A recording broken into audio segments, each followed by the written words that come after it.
In this video, we will discuss the problem search in a row-wise sorted matrix. Problem says that we'll be given a matrix in which every row will be sorted and we have to find the given element x in this matrix. For example, if you will see the sample test case here, so 3, 4, 9, this particular row is sorted. Then 2, 5, 6, this row is sorted, and then 9, 25, and 27, this row is also sorted. So all the three rows are sorted in the ascending order here, and we have to find the expected element x here. Now, what is the brute force approach for solving this problem? The brute force approach is that we can compare all the elements of the matrix here one by one, and we can try to find the element x. So if you see, if the x was 27 here, so I'll check with 3, no, 4, 9. Then I'll check with 9. Then I'll check with 2, 5, 6.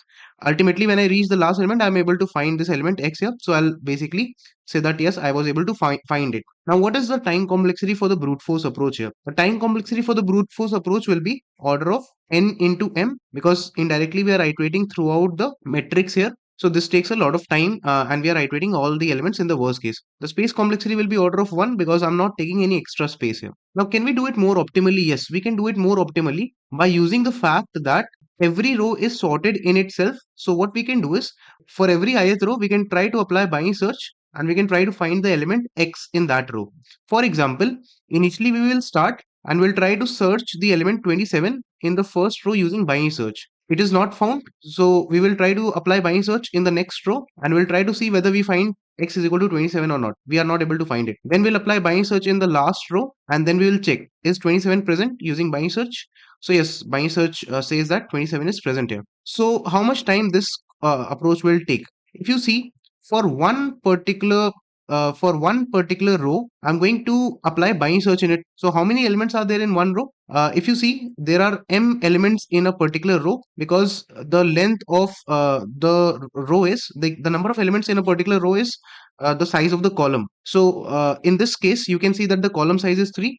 So for one row, I'll take log of m time here. So for n rows, I will take how much time? For n rows, we will take n into log of m time. This will be the time complexity that you will be taking here, because for one row when we apply binary search, it will take log of m time. So for n rows, it will take n log of m time. Okay, let's discuss this code here. So you can see what we need to do is we need to update the low initially as 0, high is equal to length of array minus 1.